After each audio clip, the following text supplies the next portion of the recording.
जनपद मुजफ्फरनगर के पावन तीर्थ शुक्रतीर्थ में शिक्षा ऋषि वितराग स्वामी कल्याणदेव महाराज की 20वीं पुण्यतिथि आज शुकदेव आश्रम में मनाई गई। यहां आयोजित श्रद्धांजलि सभा में साधु संतों, जनप्रतिनिधियों व सामाजिक कार्यकर्ताओं सहित गणमान्य व्यक्तियों ने ब्रह्मलीन संत को श्रद्धांजलि अर्पित कर नमन किया व हवन यज्ञ में आहुति प्रदान की गई। इस अवसर पर विभिन्न 8 भाषाओं में छपी शुकतीर्थ साहित्य नामक पुस्तिका का विमोचन भी किया गया।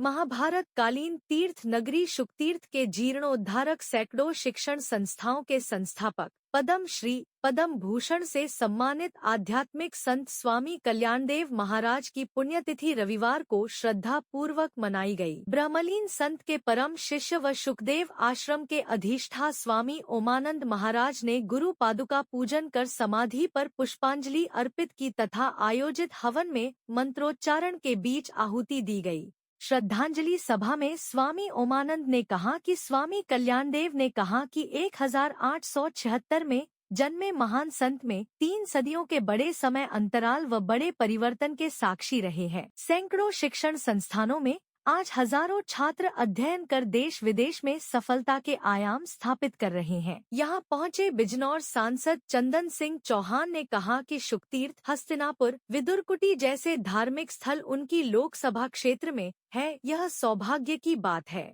स्वामी कल्याणदेव संतरूपी देवता थे। शिक्षा से ही राष्ट्र का विकास होता है। ब्रह्मलीन स्वामी ने शिक्षा के अनेक मंदिर स्थापित कर ग्रामीण क्षेत्र में शिक्षा की अलख जगाने का काम किया। वहीं मुजफ्फरनगर से सपा सांसद हरेंद्र मलिक ने कहा कि ब्रह्मलीन संत ने शिक्षा को आमजन तक पहुंचाने का काम किया। आज शिक्षा की दुकानें खोली जा रही हैं। संस्कारहीन इन दुकानों में मात्र दिखावा कर शिक्षा को बेचने का काम किया जा रहा है। वहीं भाकियू के राष्ट्रीय प्रवक्ता राकेश टिकैत ने कहा कि ब्रह्मलीन स्वामी ने ग्रामीण क्षेत्र में सैकड़ों स्कूल कॉलेज की स्थापना कर शिक्षा के क्षेत्र में प्रशंसनीय कार्य किया है। सहारनपुर आयुक्त ऋषिकेश भास्कर, यशोद मंत्री अनिल कुमार, योगराज सिंह, बागपत सांसद राजकुमार सागवान, युद्धवीर सिंह, गुरुदत्त आर्य आदि ने अपने संबोधन में ब्रह्मलीन संत के जीवन से शिक्षा लेने पर बल दिया। श्रद्धांजलि सभा की अध्यक्षता स्वामी ओमानंद महाराज ने की व संचालन ओमदत्त आर्य ने किया। यहाँ शुकतीर्थ साहित्य पुस्तक का विमोचन भी किया गया। शुकतीर्थ के 5,500 वर्ष के प्राचीन इतिहास के ज्ञान व शुकतीर्थ की महत्ता तथा विशेषता पर प्रकाश डालने वाली पुस्तक शुकतीर्थ साहित्य, जिसका प्रकाशन शुकदेव आश्रम से किया जाता है। पुस्तक के नए संस्करण का विमोचन श्रद्धांजलि सभा में मुख्य अतिथियों द्वारा किया गया।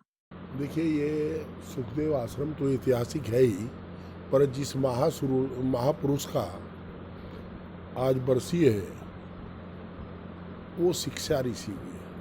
3 युग के दृष्टा रहे और हमारा सौभाग्य है कि हमने उनके साथ काफ़ी समय बिताया। उनके द्वारा स्थापित विद्यालय मैंने शिक्षा ग्रहण की और जब मैं एमएलए बन गया, उस आदमी ने, महापुरुष ने 3-4 बार मुझे ये कहा पब्लिकली, बघरा इंटर कॉलेज में मीटिंग करके, कि मेरी शिक्षण संस्थाओं का दायित्व आप संभाल लो। यानी उनका स्नेह हमारे साथ था। हमने उनसे अनुरोध किया कि राजनीतिक आदमी और शिक्षण संस्थाएं एक दूसरे के विरोधाभासी हैं।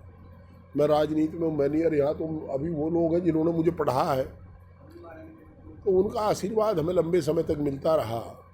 और इस मुजफ्फरनगर जनपद के जो लिटरेसी रेट को बढ़ाने का काम किया, वो शिक्षा ऋषि महर्षि स्वामी कल्याणदेव जी महाराज ने किया। मैं उनको नमन करने आया था और कोटि कोटि नमन मैंने किया है। वास्तव में वो युगद्रष्टा थे और महापुरुष थे। किसी ने भगवान नहीं देखा धरती पर, कुछ व्यक्ति होते हैं जो भगवान स्वरूप होते हैं, उनमें एक वो भी थे। उन्होंने इस जगत को कुछ दिया, कुछ लिया नहीं जगत से। तो ऐसे संत को